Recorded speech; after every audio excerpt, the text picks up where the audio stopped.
Hello दोस्तों, नमस्कार। मैं अजय पत्रकार। काशी में पूरा देश इकट्ठा हो गया। अंतर्राष्ट्रीय स्तर पर आज की सबसे बड़ी न्यूज़ हो गई। आज मोदी जी का नामांकन था, परंतु ये नामांकन अपने आप में एक अनोखा हुआ। सब जगह चर्चा है इस नामांकन की। इस नामांकन में एक खासियत ये रही कि मोदी जी अपनी फाइल अपने हाथ में ले करके वहाँ गए, नामांकन कराया। और नामांकन जब कराया तो बाकायदे वो पेपर सुपुर्द किया। जब लिया तो मोदी जी खड़े रहे।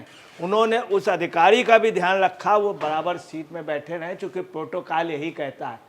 मोदी जी ने सहर्ष होकर खड़े होकर के लिया, चूँकि ये प्रोटोकॉल कहता है कि वो इस समय सीनियर है, तो उस चीज़ का लिहाज रखा। एक देश के प्रधानमंत्री ने, एक देश के प्रधान, ऐसी घटना यहाँ पे हुई थी जब देश के प्रधानमंत्री थे जवाहरलाल नेहरू जी। उन्होंने किया था, तब प्रचारणी काशी सभा ने राजर्षि की उपाधि पुरुषोत्तम दास टंडन को दे दी थी, देश के प्रधानमंत्री को नहीं दी थी। आज एक प्रधानमंत्री देखिए खुद खड़ा होकर के इस्तकबाल कर रहा है। एक आप देखिए कितनी सहजता है। दूसरी आप देखिए क्या है कि मोदी जी के उसमें सबसे जो बड़ी बात रही है, पूरी कांग्रेस में आज ये चर्चा शुरू हो गई है कि ये लोग कितने होशियार, कितने वो हैं कि कांग्रेस में अमेठी और रायबरेली में नामांकन किया, वो पूरे देश भर के लोगों ने ले। मोदी जी से आज मंत्रिमंडल भी एक प्रकार से घोषित हो गया। सुनिए कौन कौन लोग आए हैं। कौन? पवन कल्याण, कई चीफ मिनिस्टर, चंद्रबाबू नायडू आंध्रा के। अब आप सोचते होंगे, लोग सोच रहे होंगे चंद्रबाबू नायडू का क्या काम था, इनका क्या काम था, पवन कल्याण जी का क्या काम था, शिंदे जी का क्या काम था। तमाम दलों के लोग आए। ये पहली बार हुआ है बनारस में पूरा देश इकट्ठा। और मोदी जी ने मालूम क्या कहा कि G20 का संबंध काशी से है। ये कह के इंटरनेशनल लेवल की आप सुन ले बात हो गई कि काशी से G20 का एक अंतर्राष्ट्रीय बात भी कह दी। अब देखिए आए कौन कौन हैं। आप देखिए कैसे मोदी जी ने काम किया कि मोदी जी ने अपने बगल में राजनाथ सिंह को बैठाया।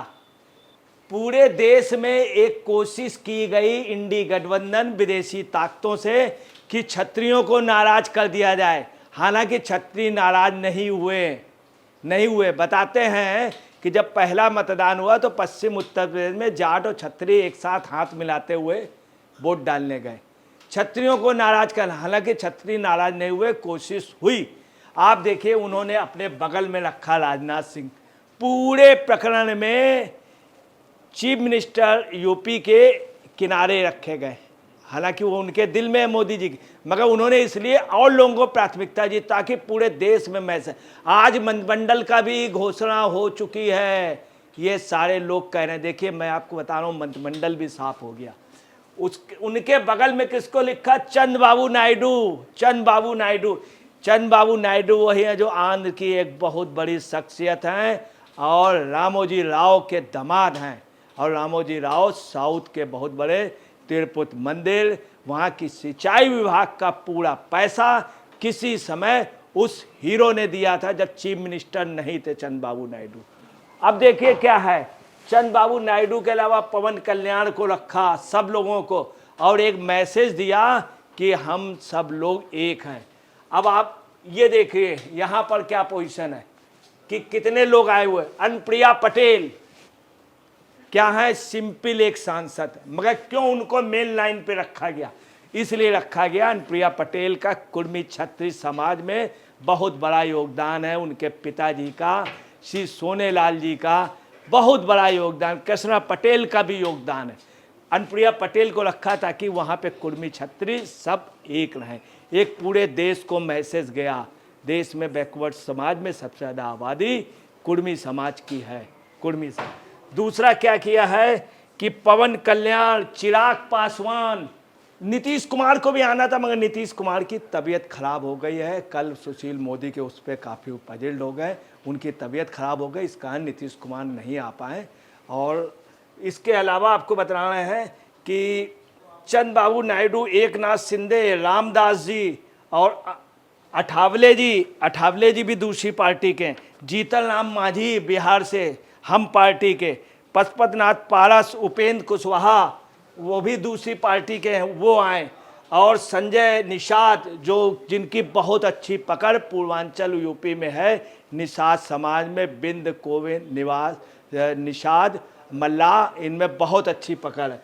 इसके अलावा आपको बताना है जयंत चौधरी रालोद के, उनको ही बुलाया गया, वो भी बिल्कुल बगल में थे। एक मैसेज गया पूरे देश का, मंत्रिमंडल भी नया गठित हो गया है, मंत्रिमंडल की प्रतिछाया है जो लोग गए हैं। इसके अलावा आपको बताना है ओपी राजभर, अम्बुलन रामदास, जी के वासन,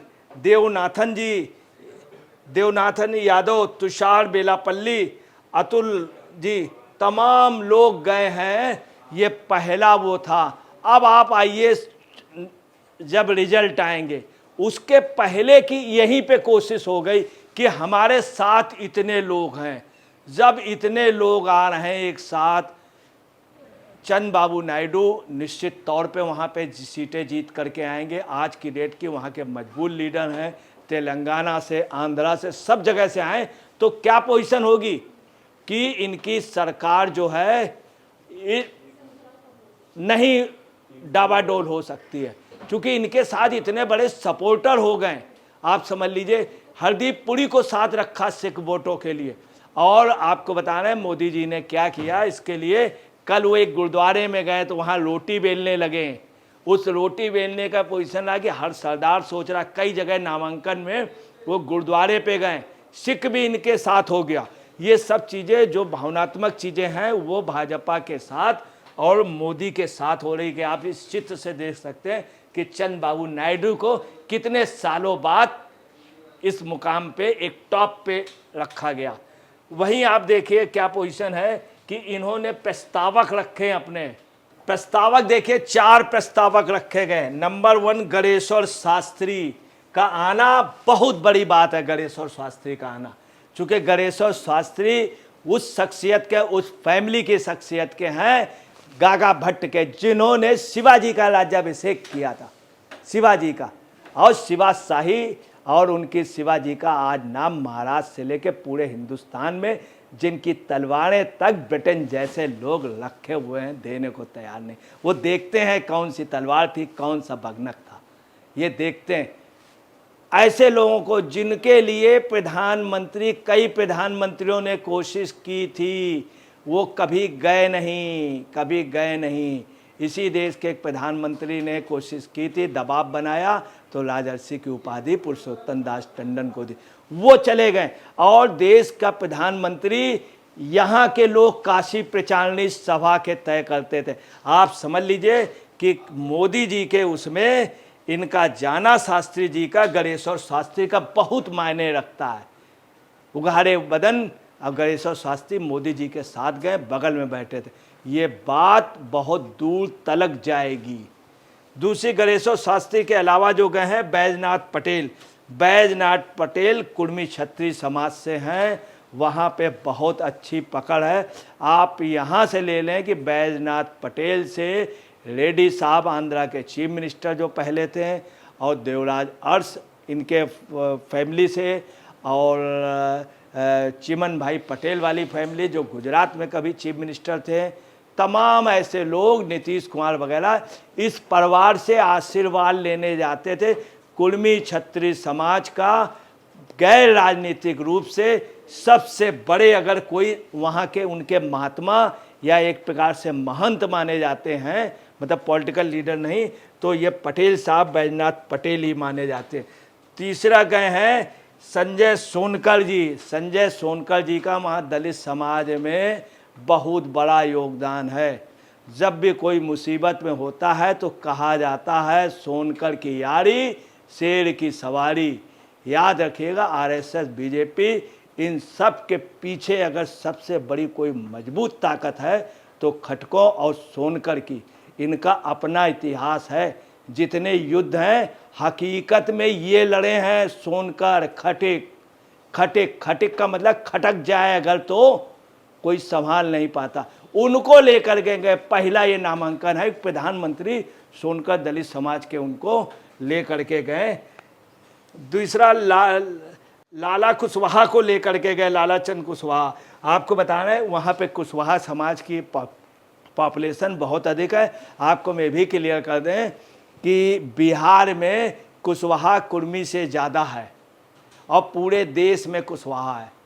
कुशवाहा, मौर्य, शाक्य, सैनी, ये सब एक ही समाज होता है और ये बड़ी तादाद में इनके उनको ले गए। जो 4 प्रस्तावक ले गए, ये बहुत उसमें आज कुछ भी हो, थोड़ी देर की घटना है, मगर पूरे देश, पूरे इंटरनेशनल लेवल पे ये हर जगह चर्चा कि मोदी जी ने तो पहले मंत्रिमंडल पूरे देश को लाके खड़ा कर दिया। और आपको बता रहे हैं इस समय बनारस के लोग क्या कहते हैं कि जब 2014 में वो आए थे तो उन्होंने कहा था गंगा माँ ने मुझे बुलाया है। आज वहाँ के लोग क्या कह रहे हैं, गंगा माँ ने गोद ले लिया है। ये बात वहाँ के इनके विरोधी भी कह रहे हैं कि 2014 से पहले गंगा का पानी जब हाथ में लो कितने बदबू देता था और कितना गंदा। कुछ भी हो, मोदी जब से आए तो इस पानी को भी ठीक किया, आबो हवा भी ठीक की। आसमां में देखो तो जहाज ही दिखते हैं, सबसे ज़्यादा जहाज बनारस में उतरने लगे। बोले ज़मीन है, वो भी आप सुने, ज़मीन के अंदर पानी भी साफ हुआ है। मोदी के आने से बनारस का पानी अंदर का साफ हुआ, वहाँ पे क्रूज़ वगैरह सब चलने लगे। और मोदी जी भी सबसे पहले आके गंगा जी का उन्होंने पैर छुए, गंगा जी के। उसके बाद मंदिर में पूजा की, गंगा आरती की, फिर दशमेश घाट गए। दशमेश घाट के बाद काल भैरव मंदिर गए। उनके बाद वो वहाँ पर गए हैं नामांकन के लिए। मतलब पूरा आप समझ लीजिए। और आपको बता रहे हैं राम मंदिर का मुहूर्त किसने निकाला था? इन्हीं शास्त्री जी ने, इन्हीं गणेश्वर शास्त्री जी का। और जब देश आज़ाद हुआ है उसके पहले जो 15 अगस्त का जो टाइम वो तय किया गया, वो भी इन्हीं की फैमिली ने किया था। तो देश में कितने अधिक वो आप समझ लीजिए, इन्हीं फैमिली में इन्हीं ने मुहूर्त निकाला। किनका? आज दिन तक उनका निकाला हुआ मुहूर्त कभी असफल नहीं हुआ। देश के गठन में उनका बहुत बड़ा उस परिवार का हाथ रहा। 1947 में जिस भारत के लिए उन्होंने मुहूर्त दिया था, आज भारत आबाद है और पाकिस्तान बर्बाद है।